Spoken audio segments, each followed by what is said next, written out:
Hello guys, কেমন আছো সবাই? আই হোপ সবাই খুব ভালো আছো। আর আমরা তো বিন্দাস মস্তিতে আছি।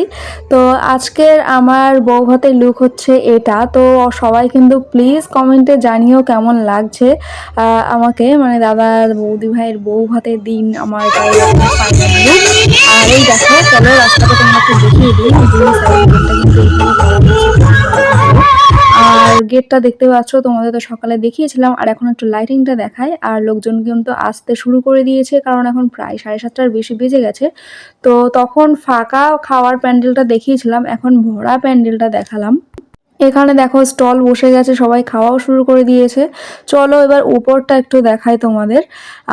বৌদি ভাই কিন্তু অনেক আগেই বসে গেছে, যেহেতু আমি সাজতে লেট করে ফেলেছি। লেট করেছি বলতে বৌদি ভাইকে সাজানোর পর আমি সেজেছি, কারণ ওখানে বসেছিলাম কেমন সাজায় না সাজায় সেটা দেখার জন্য। আর এই দেখো, এই হচ্ছে আমার বৌদি ভাইয়ের ফুল লুক।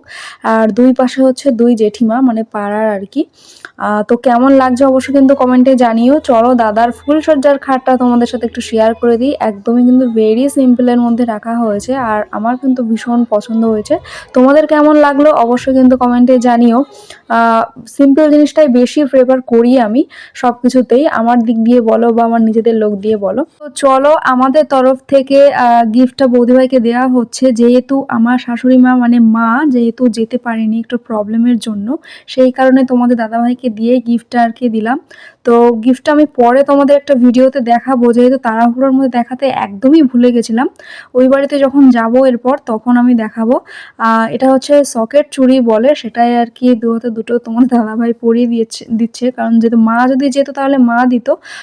তো সেই কারণে তো তোমাদের কেমন লাগলো সেটা কিন্তু কমেন্টে জানিও।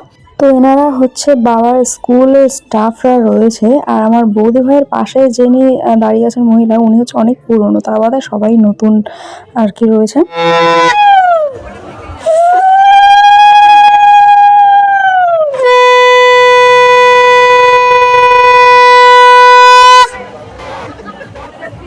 তো কন্যাযাত্রী ঢুকে গেছে দেখতেই পেলে। আর এখন ঢুকছে হচ্ছে সবকিছু তত্ত্ব টত্ত্ব নিয়ে ঢুকছে, মানে বৌদি ভাইয়ের বাড়ির লোক আর কি। তো এই যে দেখতে পাচ্ছ সামনে যে সোয়েটার পরে ঘোরাঘুরি করছে, এটা হচ্ছে দাদার বন্ধু। মানে ওই দাদা না থাকলে মানে পুরো আর কি মাটি, মানে কোনো অনুষ্ঠান আর কি, মানে ভীষণ মজার লোক আর তেমন খাওয়ার লোকও বলতে পারো।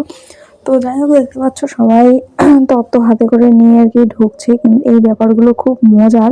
যখন ছোটবেলায় যেতাম এরকম বিয়ে বাড়িতে দেখতাম আর ভাবতাম যে আমাদের বাড়িতে কেন বিয়ে হয় না। এইগুলো খুব এখন ভাবি আর খুব হাসি পাই।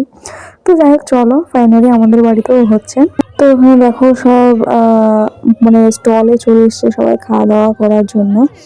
আর আমি না বেশিরভাগ মানুষকে আর কি দেখাতেই পারিনি, ভিডিওটা কি করেছে নিজেই বুঝতে পারছি না। মানে যেহেতু বাড়ির অনুষ্ঠান হলে যেটা হয় সবসময় ক্যামেরা বা ফোন নিয়ে তো ধরাটা সম্ভব নয়। তো সেই কারণে আর কি সবার সঙ্গে সবকিছু তোমাদেরকে দেখাতে পারিনি। তো যাই হোক, দেখো এখানে খাওয়া দাওয়া শুরু হয়ে গেছে অনেকক্ষণ আগে থেকেই। এটা কত নম্বর ব্যাচ আমি জানি না, তো কি আর করা যাবে। আর এখন অনেক পাড়ার লোকজনও রয়েছে, আত্মীয় স্বজন তেমন নেই, পরে মনে হয় ওরা খেয়েছে। বৌদিভাইয়ের ফুল লুকটা আরো একবার দেখে নাও, কমেন্টে জানিও। আর বৌদিভাই কিন্তু ফুল মস্তিতে রয়েছে, যেহেতু নিজের বাড়ির লোকজন এসছে। আর আজকের দিনটা একটা স্পেশাল দিন। তো এখানে দেখো একটু আমাদের দুজনকে দেখিয়ে নিই, না দেখালে তো হয়ই না। তো আমার বর বাবু একেবারে, তো দেখো মানে ক্যামেরা নিয়ে আসার সঙ্গে সঙ্গে মনে পড়লো চুলটা ঠিক করার কথা।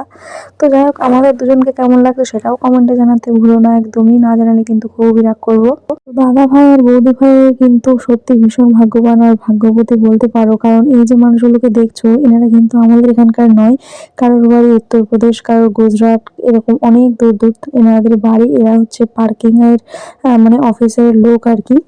তো আত্মীয় স্বজনের আশীর্বাদের থেকে আমাদের কাছে এনাদের আশীর্বাদ এখন অনেক বড় হয়ে দাঁড়িয়েছে। তো যাই হোক, খুবই ভালো লেগেছে ওনারা এসেছিলেন বলে। আর এবার দেখো কন্যাযাত্রীর লোক মানে বধূ ভাইয়ের বাড়ির লোক সবাই চলে যাচ্ছে। এখন প্রায় 10:30টার উপরে বেজে গেছিল। আর বধূ ভাই তো একটু কান্না করবেই, যেহেতু প্রথম, এটা সব মেয়েদেরই হয়ে থাকে, আমিও পার করে এসেছি এক সময়। তারপরে দেখো এখানে একটু ফ্যামিলি ফটো তোলা হচ্ছিল, মা বাবাকে নিয়ে একটা ফটো তোলা হচ্ছিল। মা বাবার ড্রেস আপ কেমন লাগলো অবশ্যই কিন্তু কমেন্টে জানিও। আমার চয়েসের। আর এখানে দেখো তারপরে আমরা খেতে চলে এসেছি, রাত প্রায় 11টার বেশি বেজে গেছিলো। আর এখানে দেখো আমরা সব ফ্যামিলি রয়েছি, মা বাবা ছোটদা আমি, তোমাদের দাদা ভাই, আমার দাদা ভাই, বৌদি ভাই আর ক্যামেরাম্যান ছিল, এই কজন লাস্ট খেতে। তারপরে ক্যাটারিংরা তো খাবেই, ওরা তো সবার লাস্ট তো খাবেই, কারণ দেওয়া থোয়া করবে কে, তাই না? তো যেহেতু অনেকটা রাত হয়ে গেছিলো আর আমরাও খেয়ে নিয়েছিলাম, তারপরে ক্যাটারিংরা খেয়ে নিয়েছিল। আর আমার ফুল লুকটা তোমাদের সাথে এখনো পর্যন্ত শেয়ার করা হয়নি, তো কেমন লাগলো আমার ফুল লুকটা সেটা অবশ্যই কিন্তু কমেন্টে জানিও। মানে সবার সবার ড্রেস আপ কেমন লেগেছে অবশ্যই কিন্তু কমেন্টে জানিও। তো চলো আজকের ভিডিওটা এই পর্যন্ত। ভালো লাগলে অবশ্যই like comment share and subscribe করতে একদমই ভুলো না। তো চলো এরপরে কি ভিডিও আসছে সেটা আমি ঠিক জানি না, তবে ভিডিও একটা তো অবশ্যই আসবে। তো আজকের দিনটাতে না আমি তোমাদের দাদাভাইকে বলছিলাম, ঠিক আমাদের মানে রিসেপশনের দিনের কথা মনে পড়ে যাচ্ছে। আমার এই শাড়িটা কিন্তু রিসেপশনের শাড়ি, সেটা তোমরা হয়তো অনেকেই জানো বা অনেকেই জানো না। তো চলো টাটা করছি, দেখা হচ্ছে নেক্সট ভিডিওতে।